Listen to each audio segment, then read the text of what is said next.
Hello, my loves. Continue to update new stories on Reddit, and don't forget if you like it, please subscribe and like it. Now let's start new stories.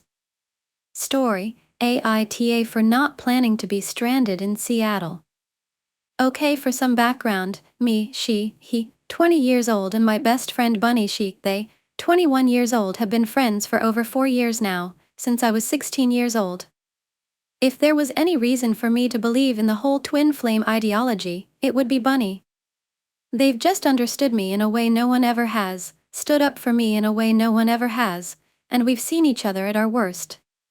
When I tried moving out on my own at 18 and couldn't afford to eat, Bunny would buy me salad kits and help me with groceries, and would sometimes even come over and cook for me on her dime to make sure I was fed. When Bunny was having trouble getting out of her abusive relationship, I worked with them to improve her confidence, and I chose to trust them first and foremost. For 4 years I've known my life to be me and Bunny against the world. I trust Bunny with my life because that's such a given. Bunny would always have my back. Our relationship sort of changed when Bunny started dating her current boyfriend. Don't get me wrong, he's a great guy, he makes my best friend laugh and feel secure, and he does trade work. That means that they got to move away from Bunny's emotionally abusive mother, and Bunny gets to work and pay for their own college, and he can support most of their living costs. They've been dating for 2 years now. Bunny has had a hard life, and I'm insanely proud of where they are now. The problem is that ever since they started dating, I've noticed that attention toward me has definitely fallen to the wayside. Not in a way, and not the only thing my best friend cares about. Sort of way, in more like a we plan to hang out, but he's texting her the entire time and they won't put the fucking phone down, so I literally don't have any of their attention at all sort of way. I've tried befriending him to make it easier, but he is literally like a brick wall with me. I've asked repeatedly if he doesn't like me, and they insist he's just shy, but I think there's a difference between shy and just not trying. Her life is also definitely hectic. I can't go into specifics because I'd literally be here forever, so it's just really difficult to catch any time with her. It doesn't help that they've moved away to the Seattle area, 3.5 hours away from our hometown where I currently still live. So for basically a year now we've been slipping in and out of contact because I'm not priority. Well, several months ago my GF at the time and I planned for me to go visit the UK to see her for the first time. I chatted with Bunny about it and I asked if I could stay a few days with them before the trip in order to catch up and hang out. We all agreed and my GF and I planned the trip, and I gave the dates to Bunny, only to learn that they might have Bunny's brother on their couch for a lot of work shit I don't have time to explain, so I'd have to figure out a hotel in the area. Fine. Whatever. Found some shitty cheap hotel, I would live with it. It was the fact that every day I was there, Bunny would take me with them on their work route, I'd have a taste of how we used to be, then she'd drop me off at the hotel in the early afternoon to go home and would promise to call me or visit my hotel room later, and I would get absolutely nothing. I would literally sit next to my phone and get on Discord calls, and I would hear nothing. They visited the hotel room once, on my last night there, spent less than an hour with me, and went home because their boyfriend might be lonely. They dropped me off at the airport 6 hours early so that they wouldn't be out too late. I took all of this without a single complaint. Because her life is hard and busy, and I felt like I was imposing. The real shit went down on my flight back to Seattle. I had one flight from London to Seattle, and then my flight from Seattle to our hometown was 2 days later. I foolishly planned to have a day with my best friend to decompress after the month-long trip to the UK, and she knew the dates for that entire month, as well as that I didn't have another hotel booked. She'd promised that her brother would be out by then, and he was. I had literally 0 other accommodations in place other than what I'd planned with her. Now, to be fair, a lot of shit went down literally the exact time that my flight came near. She was spending her weekends driving the 3 hours to our hometown in order to help family members emergency move, and then the 3 hours back, and then starting her work week. I get that's absolutely awful to work with. But I texted her the Friday before my flight with a reminder to pick me up Sunday yesterday as I'm writing this, and they tell me they might have to rain check on it because they were helping her mom. The situation was urgent, but they weren't even in her hometown when they told me this. She knew the flight dates for over a month. She'd fully overbooked herself, and I was the one suffering the consequences. Of course I freaked the fuck out because I literally didn't have any options, and my flight home was literally 2 days after I'd landed in Seattle. We worked it out a little, and I told her to keep me in the loop because I didn't want to sleep in the fucking airport. I didn't get any definitive answers until they texted me while I was on the plane. I didn't receive this, obviously, because I was in the fucking sky. She told me that they had gotten home from her hometown, but it was a stressful weekend and they weren't coming to get me, and I couldn't stay over because their boyfriend wasn't comfortable having me over. That he wanted his space. I obviously start freaking out reading this while the plane is literally touching down in Seattle, telling Bunny that she's known the dates for over a month now. I get that she had an emergency with their mother, but obviously I don't have any backup plans in place. By the time she had told me on Friday, at my prompting, might ever mind. I was already completely broke and fully banking on that stay in their apartment. So the plane lands, and I'm fully stranded in the SeaTac airport. My family are all in a different state. I have no money for hotel or cab. I'm carrying literally all of my most important belongings with me. The bags are heavy as shit, and she has offered zero wisdom or help to me in any fashion. And somehow I still feel like the asshole here, where I feel like I should have somehow figured out a plan for this a month ago, when I had the funds, where clearly I'm imposing on their schedule like I always am, and this was so unfair to her. Somehow even right now I feel guilty that I should have planned the whole travel better. But how the fuck would I have known? This is probably the most helpless you could ever leave someone. I managed to contact a mutual friend, JJ. They, 25 years old, in her hometown. He drove the combined 7 hours to come get me and drive me back home. The entire ride they raved about how shitty it was for Bunny to do this. I told him a bit more of the situation surrounding our friendship as of recently as well, and he hated it. The comparison is so strong that my best friend won't spare even a dime or help me find a hotel or even just pick me up from the airport and drive me directly home, yet JJ, who I've known for much less time, will literally drive to SeaTac in the shittiest car imaginable. We were both scared the car wouldn't make the trip drive until well past midnight. It was nearly 4 a.m. when I finally got home, and even take me to Denny's at 3 a.m. in her hometown to get a meal in us both, and they even paid the meal. I did pitch in for the gas, don't worry. I spent the 3 hours in the airport waiting for JJ, absolutely sobbing to myself. The one I consider the most important person in my life fully abandoned me. I still haven't received so much as an apology or even a text asking if I ended up okay. It's the fact that if the tables had been turned, I would have done literally everything in my power to ensure Bunny had a place to go that night. Spent whatever little I had, looked for hotels on call, would have called around to friends and family to come get them, would have driven myself or even rented a car in order to drive her myself. Would have offered to even pick them up from the airport and drive the 3 hours to just send them directly home if I couldn't let them stay with me. It's just been hell to watch this relationship burn, but JJ told me it best yesterday in the car: even if you two do stay friends, after this, it's never going to be the same. You should mourn the friendship you had either way. Story: AITA for wanting to distance from my mom.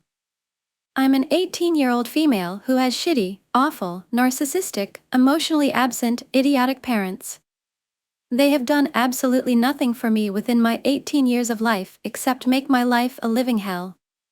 My biggest fear is becoming like them, and I feel like I'm at the beginning. A bit of info on them both: my dad is 60 years old, my mom is 57 years old, and they've been married for double-digit years. How many exactly? It's like in the 20-year range, I think. We all live together, only them two and I. I can't remember much, but all my life it seems they've always put themselves first for everything. They've never shown me any support or emotions or anything. They have never said they love me in my entire life. They have never expressed their feelings about anything ever. We don't talk about life or the past or the present or the future, nothing. When I do talk to them about anything, I show no expression. I even feel uncomfortable around them if I'm smiling too much. When I talk to them, I speak with a blank expression. They have seriously messed me up so bad, both emotionally and mentally.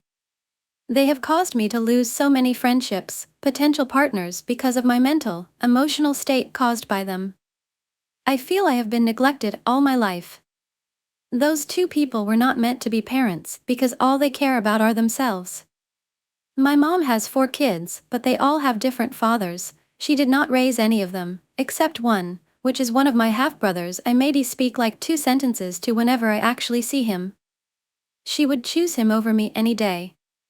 He's 25 years old and she literally does everything for him. She gives him money for food frequently, washes his clothes all the time, freaks out if he isn't answering his phone, visits him nearly every day. He lives elsewhere. It's very strange. I used to be really upset about it, how someone I call my mom could favor someone so much over their own daughter, but I don't care anymore because over time I have lost respect for her. My dad, on the other hand, has had 1 kid with someone else who he left, calls every now, then to pathetically ask to borrow money when he's in a rut. How sad. I'm the only child they've ever actually stayed to raise. These people were not meant to have children. I hate to bring it up because it's almost a forbidden topic to talk about with them, but their past is filled with nothing but criminal shit, narcotics, poverty. They have nothing going for themselves. Neither of them work or do anything. I wanted to mainly talk about how fucked up I am, but I have to tell you how I got to this point, which I feel is them to blame. Here at home it's nothing but pure misery, like jail, but worse. It's been nearly a month since school ended and I haven't been out of my home since. My last day of school was June 20th and it's now July 16th. Every single day since the 20th I have been in my room literally rotting and crying almost every single day. I'm almost certain I have clinical depression. I have considered going to a therapist. I even went to my doctor in May, who I haven't been to in nearly 2 years, and all they kept saying is how sad I look, how things get better, etc., etc. I have lost multiple pounds. I have 0 friends, no one texts me at all, but that, I am used to because it's been like that for a while, so it doesn't bother me as much, but I do have people to text if I need to talk, but no one who cares if I were to drop dead today. Basically, I'm an only child, have been for years, so I'm very, very, very lonely. Not only am I lonely, but I'm just alone. I think about unaliving myself very often, but I could never do it 'cause I still have hope that things will get better and I will eventually live the life I want. It's summer, but when school was in my depression was at a peak, I feel I had an F in every single class. I just had 0 motivation. I just couldn't bring myself to do any work 'cause I didn't see a point. I hardly looked at my grades 'cause they would still be Fs. Last time I checked my GPA before school ended and it was in the 0 range. I'm not an idiot, I knew how to do all the work, I just couldn't bring myself to do it, couldn't figure out why. I have always been depressed for years and it's just gotten significantly worse over time. The only reason I would go to school was to socialize, I never did the work. What I'm going to do with my life. It's so bad. Everything is bad. This isn't even all of it, it's so much more to say. My home is misery, it's dreary, dull, depressing. My mom leaves home every day for hours to stroll town, get groceries, stuff 'cause being here depresses her and I understand. My dad sits around all day sleeping, staring at television or in his phone arguing with a scam caller or doing paperwork, ABT, who knows what. He doesn't want to work 'cause no one else is doing anything, he didn't say that but and my mom has never worked and I have been trying to get a job so I can get out this misery home and not be broke all the time. I would not wish these 2 people as parents on my worst enemy. When PPL my age mention kids, how they want to have them, I always say how I would never 'cause I hate them so much. But the truth is, I'm just scared I would fuck them up as bad as my parents did to me. Story, AITA for keeping this secret from my boyfriend. So I am 21 years old and 22 years old. My boyfriend have been together for 10 months now. We have a very happy relationship and live together. Before you judge us for moving in together so soon, we've known each other much longer. We overall are known as that couple everyone strives to be, and genuinely am the luckiest girl to have him in my life. So, why is there a secret, you may ask? Well, it's not like I cheated or have some super crazy thing I'm hiding from him. It's more so me questioning my morality of never telling him something about myself. I have a best friend 22 years old who genuinely is my closest person besides my boyfriend, and I did in fact have very serious feelings for him at some points in time within our friendship. I've known him since I was 18 and have tried being with him several times before. We've talked many times before because he was aware of my feelings and he genuinely never saw me as anything else but a sister, which I eventually ended up understanding. We joke about how I used to feel towards him and have had many conversations about how with everything that has happened within our time knowing each other, we're very fortunate to have each other in our lives. My boyfriend and him are becoming very close, and we all spend a lot of time together. The issue was at the beginning of my relationship. I was told by a few people I should have made my boyfriend aware of past situations between my best friend and I, and after talking to my best friend several times about it, we decided it was best for my boyfriend not to know and for us to just continue our friendship. Again, I don't have those kind of feelings anymore. Genuinely, I wouldn't want my best friend as a partner with having the experience of being with my boyfriend. I've never have had someone who respects and cherishes me like he does, and I wouldn't trade it for anything in this world. I just get worried about the idea of him learning that information from someone who is aware of the situation. For an example, my ex that sometimes is around due to have mutual friends with us. He was made aware of me and my best friend's situation and hated me ever being around him, and is still very spiteful despite our relationship ending over a year ago. The fact that my ex will likely be around more once the semester starts makes me worry that old soil is gonna get turned up, and I'm wondering if I'm in the wrong from keeping the information from him. I'm also worried that if I bring it up now, this far into the relationship, it's going to be unnaturally brought up and make my boyfriend uncomfortable. We've been very open with one another. I trust him completely just as he does me. And I find myself feeling guilty. My best friend tells me it will pass, especially since the feelings I had for him were from way before I knew my boyfriend. I also know I would tell him instantly if he ever asked me, but it just never came up. It's just a weird situation, and even thought it's never been brought up, it feels like it's been hidden. I genuinely just don't ever want to do anything to mess this up. 'Cause I've never been so in love, or also in fear of losing my love over something like this. Story: AITA for keeping my son away from my in-laws. I am 22 years old female and my ex 25 years old male had our son in early October of 2023. For privacy purposes, we are going to call my ex Justin. Justin and I always had a great relationship with each other. In the beginning everything was great, we were a perfect couple. Our families loved us and often invited us to family gatherings. His parents, let's call them Jessica and Michael, and stepdad, let's call him Kevin, never got along with each other. A little backstory: Justin's parents separated when he was 16 due to an affair that Jessica had with Kevin while still married to Michael. Michael and Kevin were best friends, so I understand why Michael can't be around both of them. As a side note, that Michael and Jessica had Justin when they were in their early 20s. Justin lived with mother, so I often hang out at his mother's apartment. Jessica and I got along really well until the day I found out I was pregnant. When Justin found out, he was shocked, and so was I. We both talked about it, and it was a tough decision whether to keep our baby or not. Obviously, we decided to keep our baby and start a family of our own. We announced the pregnancy when I was 2 months pregnant. My family was very supportive, however, when it came Justin's side of the family, it didn't go so well.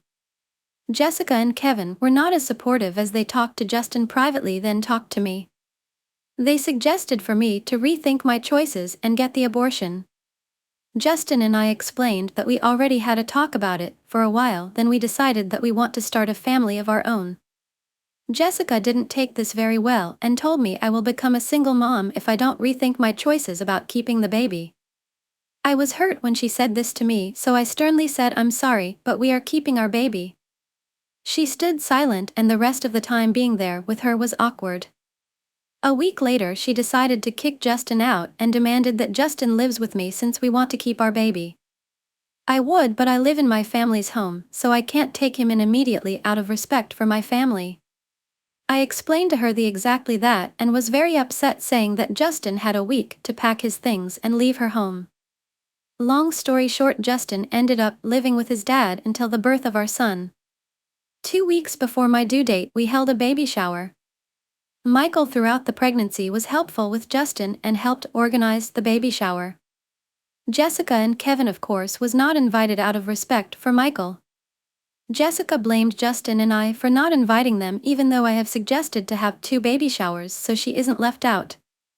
She said that we are the reason the family is not together. Jessica soon stopped keeping contact with Justin and only talked to him when she is updating him on his credit card payments he needs to pay since she is using it. The day on our son's birth, everyone got to meet him, including Jessica and Kevin. I asked everyone to not post my son on social media, but pictures are allowed. Jessica knew this and posted him on her Instagram anyways. I was extremely upset and asked Justin to talk to her about it and respect my boundaries. Justin moved in with me and my family. His dad and my family has done a lot for us, as it takes a village to raise a baby. My family got Justin a well-paying job, and my dad even lent him money to be certified for that well-paying job. However, Jessica still continues to disrespect my boundaries. I had some rules that baby was not allowed to go to public places until he was 6 months old, since he would be vaccinated already and getting sick wasn't a risk for him. My son was born in a cold weather month and near holidays. So I understand how going out to family gatherings with a newborn can be difficult, but I made it clear that visitation is allowed, but only family members, just that our baby cannot go out yet since he at the time wasn't vaccinated yet. The only time he will be out is when he has a doctor's visit. From there, Justin and I constantly argue about his mother, since he was always defending her, and about how he is not helping me with the baby. I developed postpartum depression, so I often was in a bad mood. One day Jessica was going off about me gatekeeping her grandson and doesn't want to visit her home since she is running her thrift store business and is too busy to come by. I went completely off on Jessica. I was so fed up with her disrespectful behavior around me and constantly disrespects my boundaries for my son. That same day Justin came home with both Mark and Jessica, grabbed his things, left me and our son. I became a single mom raising my son alone. Justin hardly asked about our son. At one point he took me to court for a retraining order to try to take away our son from me with no visitation rights, saying I was unstable to be a parent even though my postpartum depression was treated and I've gone to therapy. The order was denied since there was no proof of me being a threat. His parents support him leaving our son. So I filed for child support, joint legal custody and sole physical custody to me, with Justin having visitation rights. I am not one to keep my child away from his father regardless on what happened between us. My family and I respects Justin as my son's father and still welcome him to see our son, but he doesn't make the effort to. Michael, Jessica and Kevin are all of a sudden friends during this whole process. I decided to also file that those 3 are not allowed to see or contact my son until he is the age 18.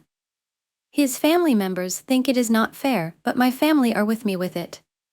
Story, Wibta, if I break up with a guy who I just see as a friend.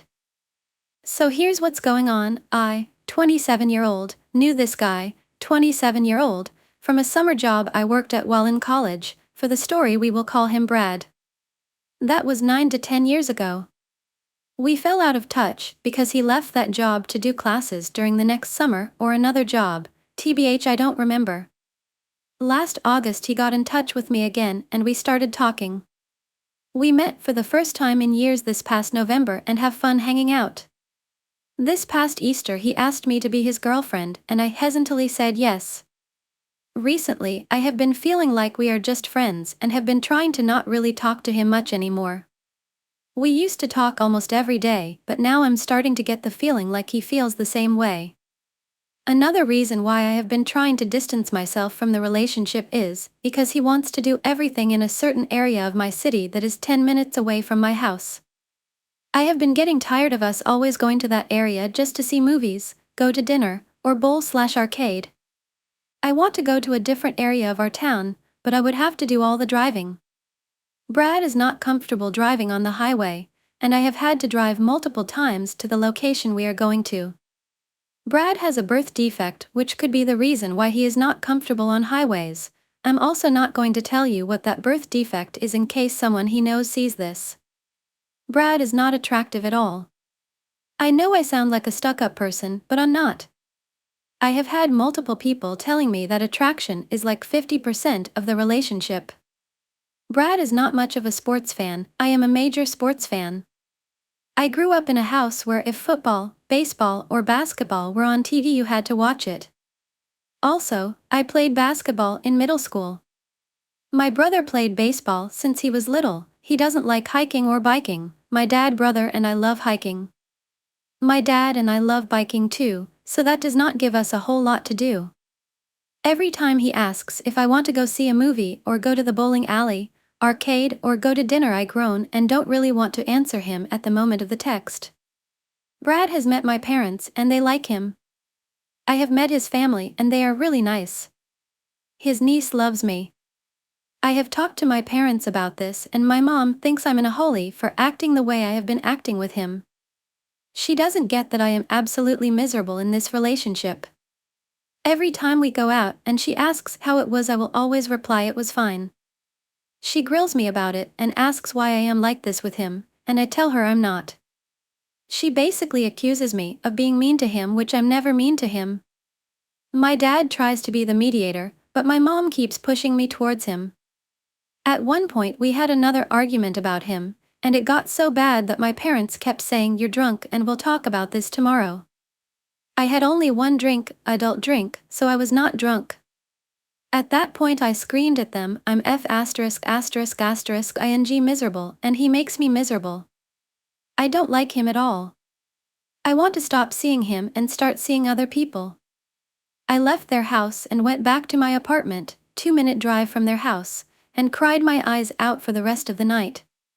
Brad is a nice guy, but I just don't see this relationship going anywhere. A friend of mine asked me, if he said he loved you, would you say it back? I told her I would, but I would not actually mean it. I would just say it back because he said it.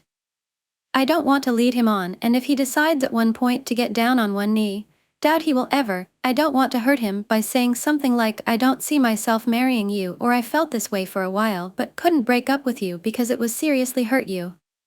Story, AITA for telling my husband I would never want children with him. Me and my husband have been married for going on 2 years now. Recently we bought our first house together. We closed at the 1st of January.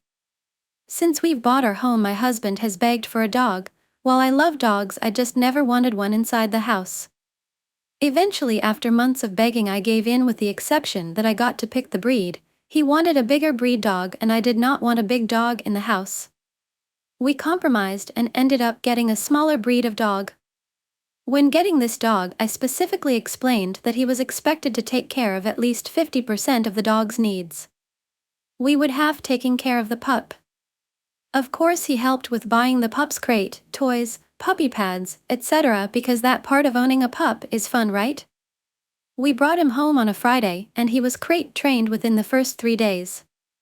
My husband did not assist with this at all and in fact complained that he couldn't sleep in our bed, which the one time he did, he peed all over our sheets. The week after we brought him home was my husband's vacation. He gets off for a full 7 days paid. I thought during his vacation he would want to spend time with the dog he begged for over 5 months for.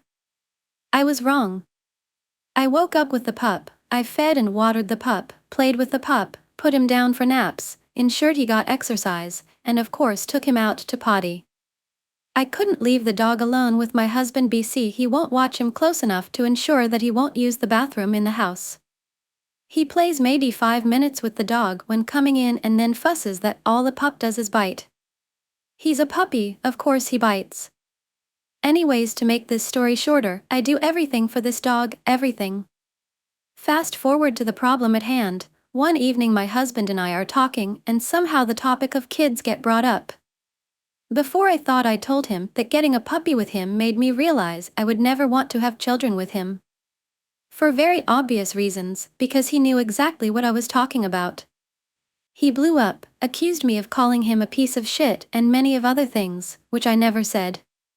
I simply explained that I wouldn't want kids because I know I would be doing all the raising and taking care of them. Story, AITA for communicating my needs and standing up for myself. I am 23 years old, have been with 24 years old my girlfriend for 1 year now. The last few months we had multiple fights, about one fight every 4 to 6 weeks, and they have been getting more intense. What makes matters worse is that she shuts down when she's mad, sad, and distances herself from me. She's also a poor texter, which I got used to, but it creates potential for fights over text. I am the exact opposite. I want to solve the issue as quickly as possible and always do my best to communicate effectively so that fights can be prevented. Ultimately, it's the same topics that cause our fights. We both feel misunderstood by the other person. Our last and worst fight yet happened last week, just days after our 1 year anniversary. My girlfriend had posted an IG story that day of a concert she went to. I saw the story and was a little surprised. She had not mentioned the concert. I messaged her asking when she was there and why she didn't tell me about it. She responded defensively that she had told me about the concert a while ago and that I didn't seem interested, so she didn't bring it up again. Then I remembered. She told me about a concert, but that was a few weeks ago, so it was not on my mind anymore. After asking some more questions, she told me that her other colleagues had cancelled last minute and it was just her and Zoe, her best friend, colleague, ex-fling. This felt like a total slap in the face. Before we met, they had a fling, even though Zoe claims she is straight. Whenever we talk about it now, my GF acts as though it was a pure act of boredom, but I know that my GF had feelings for this girl and wanted more from her, at least back then.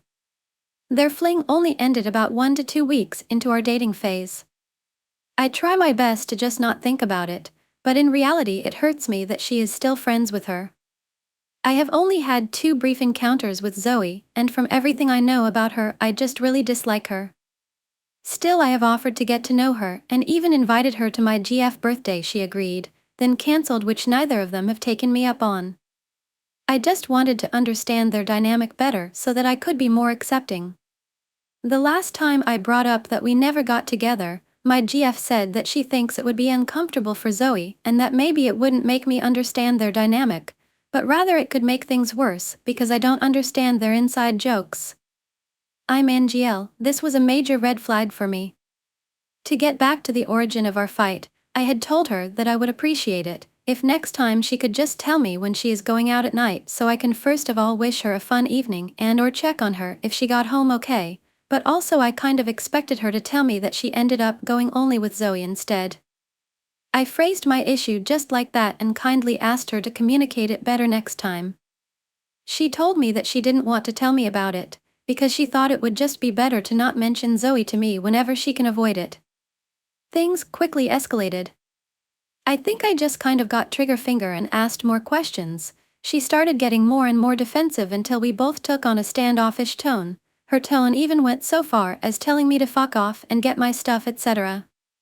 When I communicate with her about issues like this, it apparently makes her feel like everything she does is wrong. She also said that instead of addressing issues she has with me, she keeps her mouth shut to keep harmony in the relationship. Long story short, I only realized a few days later how much her behavior really hurt me. The tone of her texts, the anger, the complete lack of acknowledgement regarding my feelings. I sent multiple long messages to try and explain my position only to be met with rejection. To one of my messages, she literally said that to her, it sounded like a load of BS, but alright, it was my opinion, she guessed. This fight made me realize that the issue was bigger. I realized that for the past months I had not felt appreciated or prioritized. I have been giving what felt like 180% and she has been giving me 20%. And even when I first realized that she stopped doing romantic things for me like writing notes, giving little gifts, planning dates, I have addressed it with her months ago. At least 2 times. Her defense was that she was in an antisocial phase and just didn't want to deal with big crowds and people. I accepted this and just reminded her that our dates don't have to take place in busy areas. What takes the cake and just felt like a stab is that during our fight she at one point said to me that she had 2 more concerts in September and October that she was also going to with Zoe and the colleagues, if they even come, so she can go on 3 concerts in 3 months but can't plan a single date with me because she hates people in crowds? This past weekend we spoke about our relationship dynamic once more and I brought up the major imbalances that I noticed. She finally said that she does understand my needs and just needed time to process. She even cried and said that she doesn't want to lose me.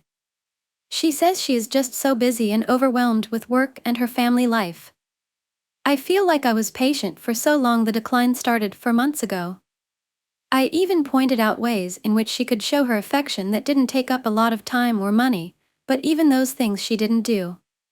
Now I am just waiting to see if she actually takes initiative and caters more towards my needs. The past few days have not shown much of a change and she is going away soon.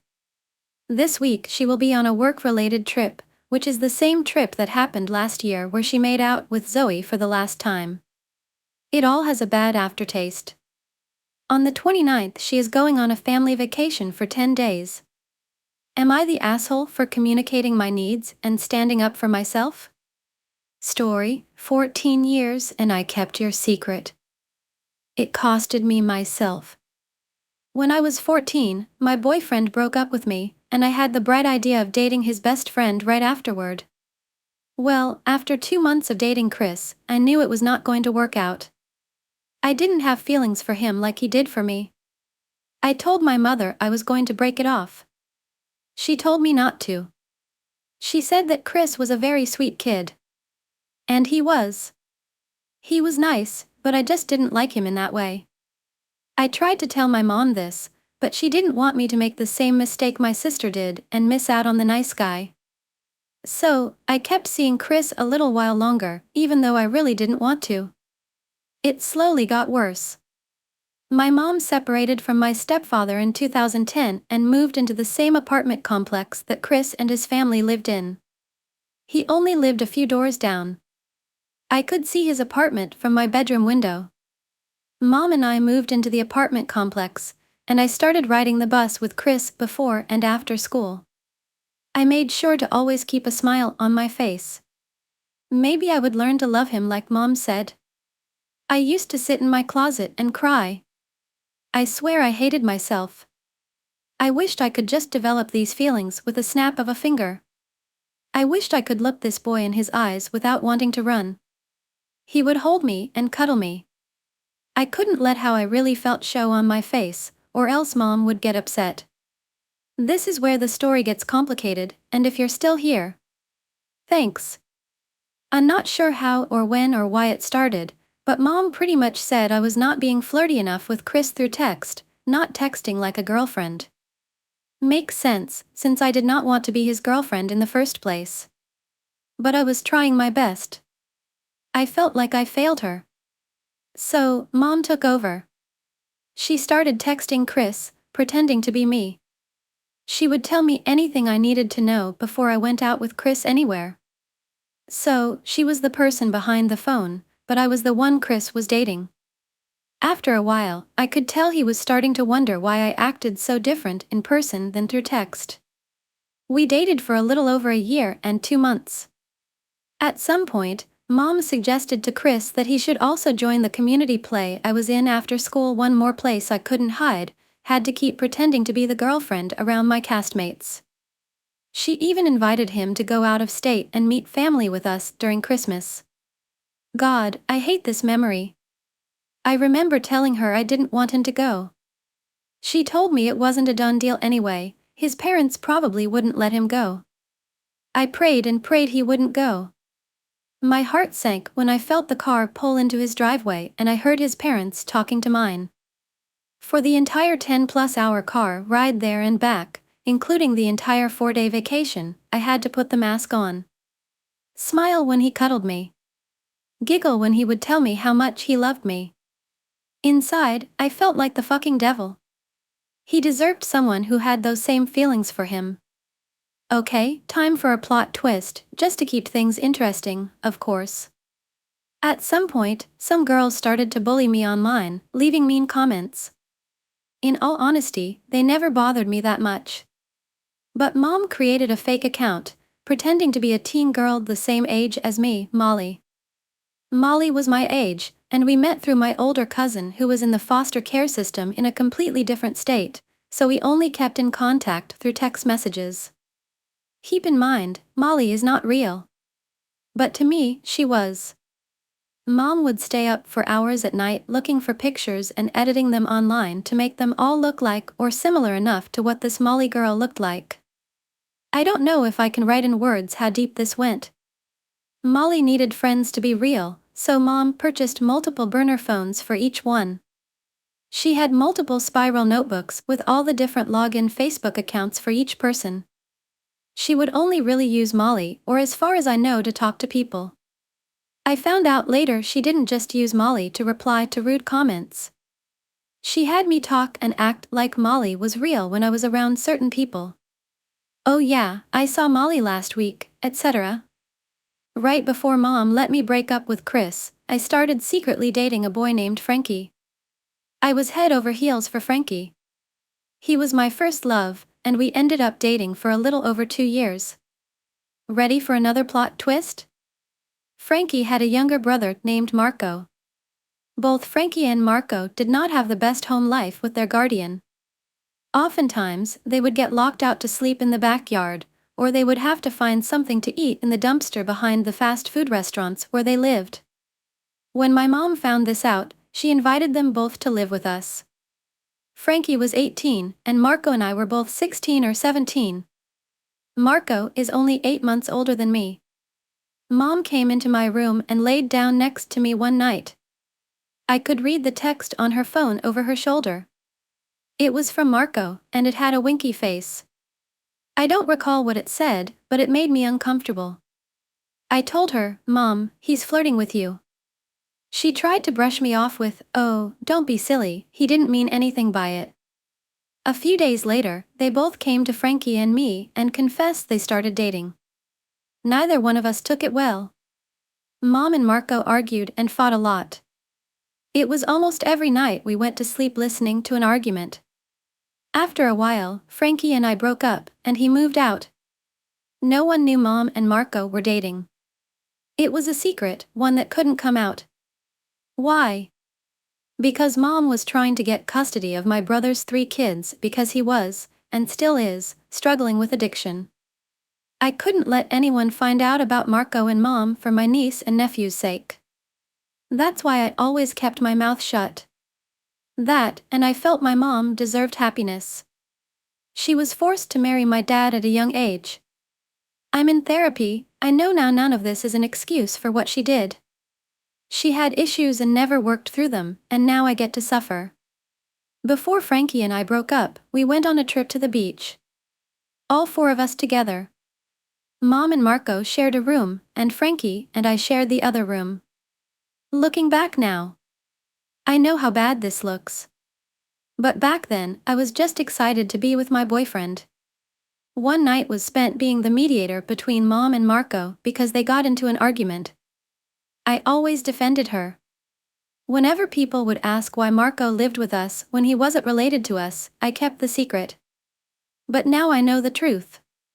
After my stepfather passed away, I did what I was always scared to do and did the math from the memories I can remember.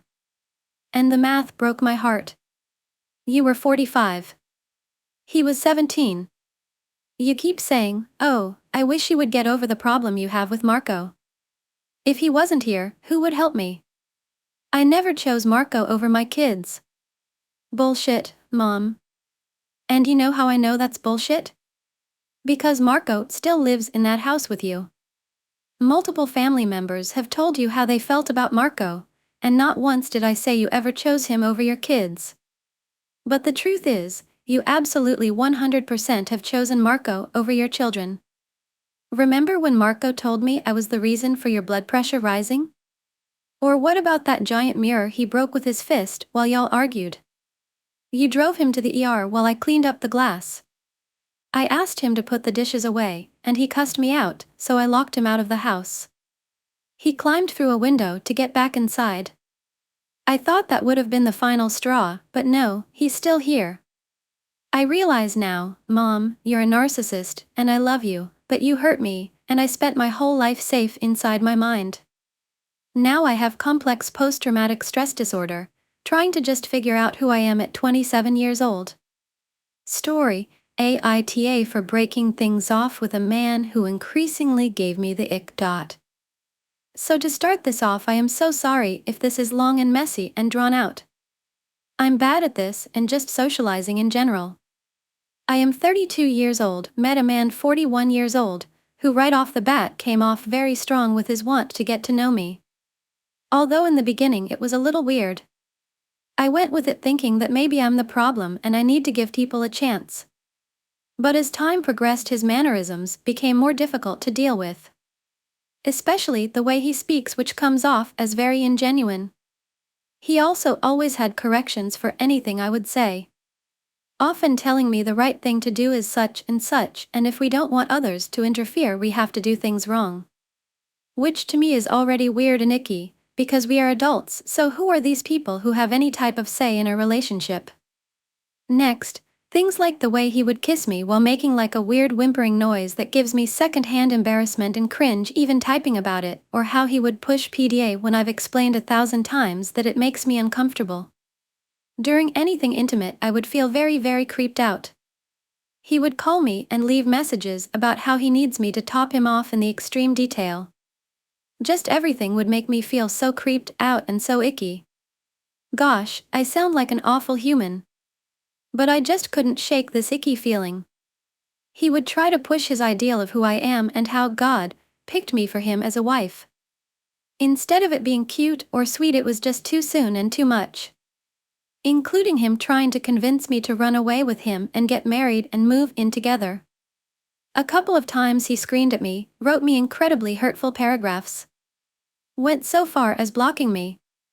Then would tell his guy friends a completely different version of what happened, making me look crazy, and would laugh about it as he would tell me. So as this continued, I began to be more and more withdrawn. I am already quite introverted, I am also autistic. He would make me feel stupid and as if I am faking my medical diagnosis and that I need to work on myself to be better. He would complain about how quiet I am, but correct me and then everything I would say into a personal attack. I once mentioned that I was super upset when my parents forced us to move in March. He took this personally and stated that it was insensitive for me to say that to him and that because I met him it should have changed my mind about moving from my home of 30 years.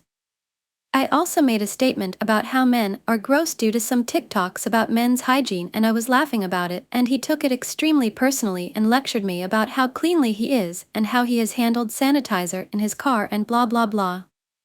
Honestly, it became so exhausting just having any type of conversation with him. I tried multiple times to explain to him that I feel like he thinks I am broken and is trying to fix me and mold me to be his ideal partner, and I cannot be that. He asked me for space when I was being very withdrawn. So I gave it to him. Which then resulted in him telling me he wants more from me in the relationship. Like what? I then hit my last straw when he had a screaming outburst again and unblocked me. I stopped responding to phone calls and texts. The last time we saw each other, spoke etc. was almost a month ago. But I finally bit the bullet and spoke to him and let him know that I think we are incompatible and that I don't have energy for the relationship and I just don't think it will work out. Clearly he was quite angry and began to get loud. I said I don't want to argue and I hope you have a great day and hung up. Story, AITA My girlfriend threw a water bottle at me at a party, so I yelled at her. I am 18 years old and 18 years old. My girlfriend of 4 months were at a party a couple of days ago with our friends. Everyone was having a good time and getting plenty of drinks in, my girlfriend included. I had a couple of drinks, but nothing too crazy as I don't really like alcohol due to my mother's alcoholism. When I was a kid, she always drank peach or raspberry flavored vodka, would usually hit my siblings and I while drunk. To this day I cannot drink peach-flavored drinks, alcoholic or not, without immediately thinking of how terrified I was as a kid just from her breath. Anyways, I noticed my girlfriend was quite drunk pretty early on in the night, so I tried to encourage her to drink more water and wait longer between each drink. so that she wouldn't get sick or blackout because she's on medication which could have adverse effects, so that she wouldn't be hungover the next morning. She constantly ignored my offers of water, instead choosing to continue the drink she had. We sat down on a couch with her between me and one of our male friends to play some drinking game. She had handed me her drink to put on shelf, and when she asked for it back I refused, stating that I wouldn't let her have it until she finished the water I had given her. Barely drank out of at that point. She gave me the puppy dog eyes, and seeing as that didn't work she got mad at me and stopped leaning on me and started leaning on our friend next to her. I asked her, what was that for, and she replied, he's not being mean to me. So I got a little frustrated and grabbed her drink to put into the other room until she had finished the water. As I was walking away I saw her groaning in disapproval, like a toddler when their toy gets taken away, and she picked up the water bottle. I stopped and turned, but before I could say anything she threw the water bottle at me, hitting me in the chest. I was in total disbelief. Everyone saw this happen, although they didn't see it hit me as a wall blocked their view. One of my friends said, "Awesome domestic abuse," in a non-serious tone, and no one seemed to care. Disbelief quickly turned into anger, and I was especially upset because I immediately thought of my mother and how she would have done the same thing to me. Still, not wanting to make a scene, I picked up the bottle, put her drink in the other room, and returned to sitting next to her, forcefully putting the bottle on the ground. I ignored her for the entire game to get my anger across to her, and once the game was finished she asked me if I wanted to talk. I said yes, but in a more private area, and we got up and moved, but in the same room as the basement we were in was all kinda one room, so we really weren't that far from anyone. As soon as we stopped walking I immediately started talking angrily, but in a hushed voice. I would never throw a bottle at you like that. What if you hit me in the face or eye? You could have hurt me. All this over a stupid drink. Just because you're drunk does not give you immunity over your actions. All this while she looked down and kept chanting, "I'm sorry, I'm sorry, I'm sorry." I couldn't see her eyes, but I noticed teardrops hitting the floor and I felt bad for berating her. I grabbed her in a hug and said it's okay while stroking her hair.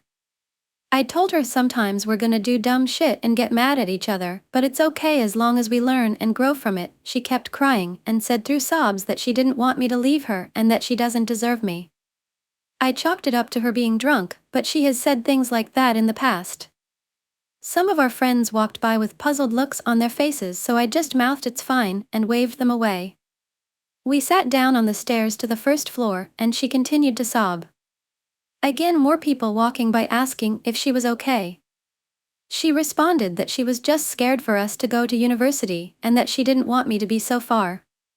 For context, we're going to school in different cities, but neither of us are taking a car and we won't be able to see each other that often.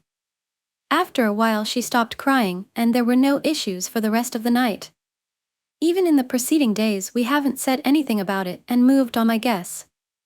Story: AITA for lying to my boyfriend, saying I was OTP with my friends, but instead I was OTP with my ex. My boyfriend, Fred, not his real name, and I have been dating for a month now. He's the type of guy to get jealous when he sees me talking to another guy and will immediately jump into our conversation and say I'm her boyfriend BTW. I've never had a problem with it until today. I've always noticed that he's still friends with most of his exes, and whenever I would ask him about it he would say, "Oh yeah, you can block her," or "We're just friends babe, you don't have to worry. If you don't believe, just go through our messages." I thought it was weird, but still he's a pretty loyal guy and wouldn't seem like the type to cheat. A few hours ago my ex, who is now my friend Jay, texted me off Instagram. Fred noticed I was texted someone and asked who I was texting. I told him I was texting my ex and Fred immediately asked what we were texting about. Not thinking too much of it, I told him that all he said was "hey," and I just replied with "hey bud WSP. Fred told me to tell Jay I have a boyfriend just in case he still had feelings for me. I told Fred that Jay doesn't want me anymore and even told me the day we broke up that he found another girl that he's probably going to date. Jay asked to call me and I told Fred that I was going to say yes BC, it's nice to catch up with an old friend after not talking for months. Fred was mad and told me to add him to the call if I did call Jay. I told him no and just left it at that. Few minutes go by and Jay calls me, I wanted to answer the call, so I told Fred my mom's calling, hold on, then hung up and answered the call with Jay. Not even 5 minutes into the call, Fred texts me saying, "It better be your mom." I quickly texted back, "Yes, it is. She's worried about my stepdad." And kept talking to Jay. For context on what me and Jay were talking about, we were just talking about how our life's going and what did this summer. Jay did try to flirt a little bit, so I kept bringing up my boyfriend when he did. To not make it seem like I was actually talking to Jay, I texted Fred and told him I was OTP with my 2 friends and it might be a while. He then texts Kay. Whenever he texts that he's either mad or sad. Being the good girlfriend I told Jay that my boyfriend was probably mad at me, so I'ma call him. I called Fred, and when he answered I asked, "What's wrong? Did someone make you mad or something?" He replied with, "Nothing's wrong, I'm fine." Impact resistance. Fred a little too well in impact resistance when he's mad about something, so I kept asking what's wrong with him and if I did it.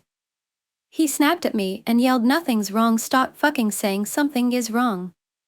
Why can't you fathom with that?" I don't know what to do and told him I was going to sleep. I'm done trying to talk to him when he keeps saying communication is key whenever I'm mad at him, but whenever he's mad at me it's no longer key and he just ignores me.